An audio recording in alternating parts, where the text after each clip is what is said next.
Hello, everybody. It's me, Everybody Tuesday, and today we're here talking about the anime Fire Force Episode 2. Okay, so we got introduced to a new character named Arthur, and we have this guy trying to be like a wannabe King Arthur, with him saying that he's like the king of the knights, and saying how he's like walking into into like the group that Shinra joined. What was it? The eighth battalion or something like that. And then he like goes in there, he like calls everyone his knights, and he like calls Maki the witch lady, and then also Iris the church lady, like calling them his princesses, and like trying to be all nice to them, and then and then like Maki is just like, oh, she's like all like lovable about it, like she was last episode. But then Iris is exactly like that, like calm, cool, collected, just going like, huh? What do you mean? What are you talking about? One thing that I found really funny was how they had a bo reference. Like I thought that was really funny how like we saw Maki's ability this episode, and her ability is to like make fires. She's like we saw it last episode, she's able to control fires, but apparently she's able to make like fire spirits. She's able to like make like little like fire like things to like like be able to like be in her control, and they like have a little bit of like these little tiny personalities and stuff like that. I like it how in like any kind of series that's like this, where it's trying to be like a mainstream shonen series where you need to have like two characters that are rivals. So we saw Shinra as rivals with Arthur. Apparently they used to know each other back in the academy days. So now they like end up coincidentally at the same place where they have that rivalry going on, while they also have to like try to work together, because last episode we saw the lieutenant and also the muscle guy Obi, like they said how they need to work as a team, and they need to like construct teamwork as a thing. But then like but then like these two, I feel like this was on purpose, like because they know each other. Like there's usually a character that does this on purpose, or maybe it was coincidental, where you have two odd like people in the same group in order to have them level out each other, in order to have them like strengthen the group by becoming stronger and more supporting and stuff like that. So I can see where the series is going in that direction with those two doing it. I really like the Arthur's weapon because he has a plasma sword. At first, I thought it was gonna be like a fire sword, but then it just turned into like a plasma thing, and then he like used it against a mock-up match with Maki. Like I keep on saying Mikey for some reason when I was thinking about this in my head, but we saw like a thing where as Shinra, the main character, and Arthur are about to like battle each other because they're rivals. The lieutenant comes out of nowhere and stops them, and then also he like makes it so that way Maki has like a little bit of like a match with Shinra and Arthur, like a 2-on-1.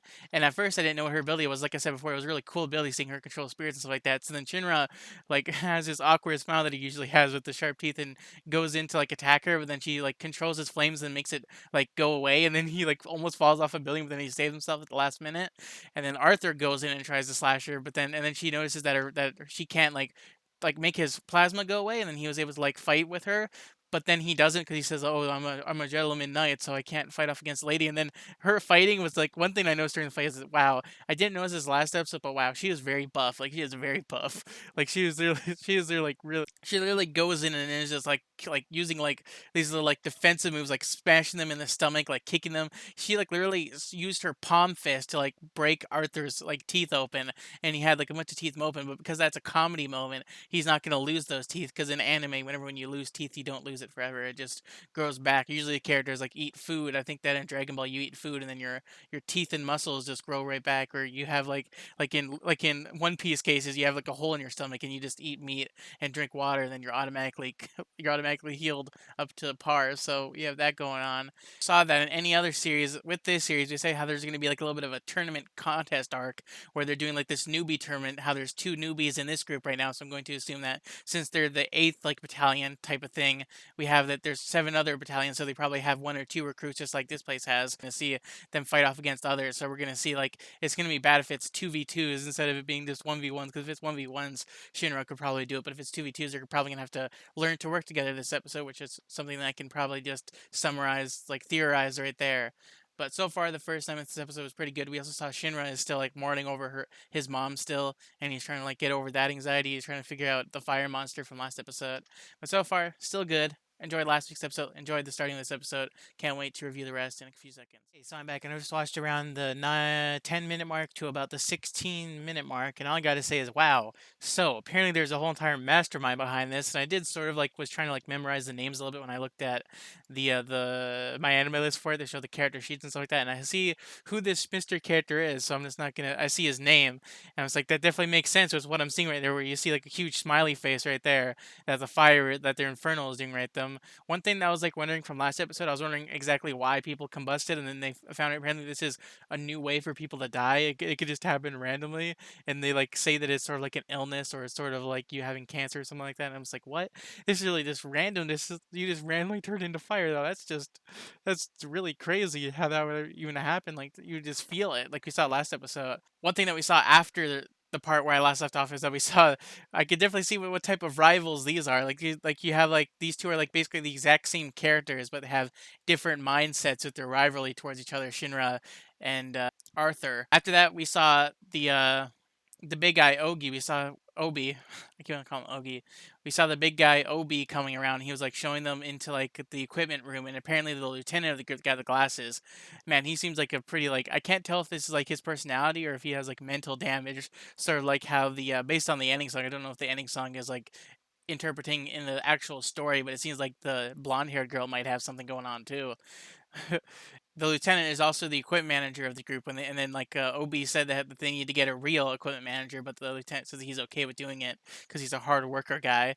And then we see them show off like a little axe, and apparently the axe can be used as a weapon, but can also be used as a gun. Like at the very top, there's like this thing that shoots out a needle, and I was like, wow, that's weird. So then apparently the Obi gives it to Shinra later on as they're like going off to like face off against one of the Infernos later on in their fire truck, and then and then of course Arthur just sticks with his holy sword that he has because he calls it Excalibur whenever he lights it, which is kind of cool, but at the same time kind of cringe right there. I'm going off to battle, and then as he's like giving like the his axe to as Obi's giving the axe over to Shinra, he's just like, as we get there and as we're like before we enter the building, do not take out your weapons, don't take out your sword, Arthur, don't take out your axe, Shinra. We need to do it when we're inside when we're inside like a secluded place.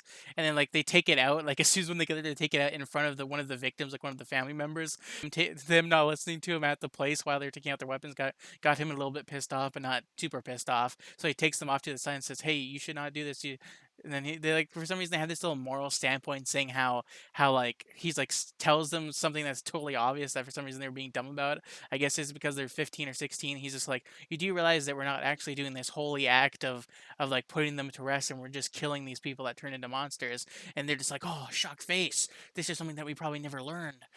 Like seriously, I have no idea why you need to be shocked about that. I guess it's just shocked because they both want to be heroes, even though that they're not technically being heroes because they're killing innocent people that turn into monsters. So then he like tells them this, and then tells them that they need to like be able to like be nice to like the victims and to civilians in order to like have this standpoint being a certain way, which I guess makes sense in this world, and that does seem nicer that what this guy is telling these kids. But at the same time, it's like, wow. It's very obvious what needs to what needs to happen, but I guess they need to have pleasant minds in order for them to not have mental problems, I guess. Other than that, the middle part of this episode was pretty interesting. I really liking where the story's going, especially with this mystery character that really made the incident that they're at, like the flames, a lot harder, and seeing like this mystery happening. So yeah, I'll be back in a few seconds to review the ending of this episode. It's the ending of this episode, and then I thought that it was really funny, even though that it's supposed to be a serious scene because of like because of the series and the way that this anime is built up. It's just it was really funny seeing the victims, like the daughter's like dad, just sitting like where he combusted. He's just sitting in like a chair all alone, and he's just sitting there like as an inferno. And I'm just like, dude, like you even saw like the what was it? Not the lieutenant, but like Obi. You see him like afterwards, like after they're done with their inferno and everything. He like like hands like the victim, the daughter's like family portrait of her family and her just like over to the daughter and says like your dad was fighting violently on until like he won, which was them dealing with them. And like based on his assumption about based on what he said about what happened, that does really seem like it because he's just sitting there. He wasn't as violent as the inferno that we saw last week in the last episode. In this episode, the inferno was just sitting there and it wasn't doing anything. It was just staring at like all of them in their firefighting uniforms, just staring at them, just making like a little like hissing noise. And then like as they're all sitting there trying to figure out what to do, and then like, new recruit Arthur like says that he'll deal with it, and he takes out his sword and puts it behind his like thing, and then asks like the sister to do her like nonsensical evil prayer for no reason. And then like at first like the main character Shinra says, "Hey, we shouldn't do this. He's not doing anything wrong." And I was like, "Dude, are we gonna have like a thing where like the main character feels bad for the enemy, feels bad for the bad guys? Like you see like in the future episodes, is he gonna feel bad for one of them? Like or if they start like having like personality soon? Because it seemed like they assumed that back when the Joker was messing with them, because that's back when the Joker guy was messing with them with the fire and stuff like that. At first, I didn't know what the that like ash stuff was, but then we saw later that after they put like that Inferno to rest, about to leave, but then the ash starts appearing all over the house and is about to like does starts doing combustion all over the place, and they all leave. But then like the main guy Obi ends up staying behind in order to get the portrait for the girl later on, in order to have like his like peace moment with her, in order to like make her feel better about like her being very scared about like having like what her mom and dad did, turning into her Inferno. Like she just cries about like missing them and stuff like that after hearing that they got put to rest and stuff like that. And then after that, apparently this situation was very hard on Shinra, and I guess we're gonna have more of that until he deals with it, because we saw like in the last episode he like felt good about like helping out a person. In this episode he felt bad about helping out a person and felt like he could have done more, even though that the situation did seem like it was a very easy situation. At first I was like, is that seriously it? Because that was like a very quick thing. I thought that maybe something was going to happen, but apparently not. And I guess that contest thing isn't going to happen until the next episode, or maybe the episodes after that. But this episode seems pretty good. The ending was just him and the night guy just talking, and they're like sort of getting along in a very weird way, which I guess makes sense because at least the rivalry isn't like a high pitched octane like type of thing going on. But this episode was pretty good. It did definitely leave things very vaguely interesting, and it definitely leaves things open for the future. And I think that I really like it where the characters are going and where everything is. From the opening song, it seems like we're gonna get maybe one or two new characters soon. I guess we're gonna get new recruits, even more recruits soon, which is definitely odd. We did see how the Joker guy was just like, this Fire Force seems very unique, or this Fire Force there's something going on with it. So I guess maybe he's like listening in on it, because they definitely seem like very odd group of people so far based on their personalities and their backstories that can be insinuated on by looking at them and stuff like that. But yeah, really enjoyed it. If you enjoyed my thoughts on Peanuts, leave a like. If you didn't enjoy this whatsoever, then you would dislike. And yeah, I can't wait until next week in order to watch the third episode. And yeah, I'll see you guys in whatever review I do next. And yeah, bye. See you later.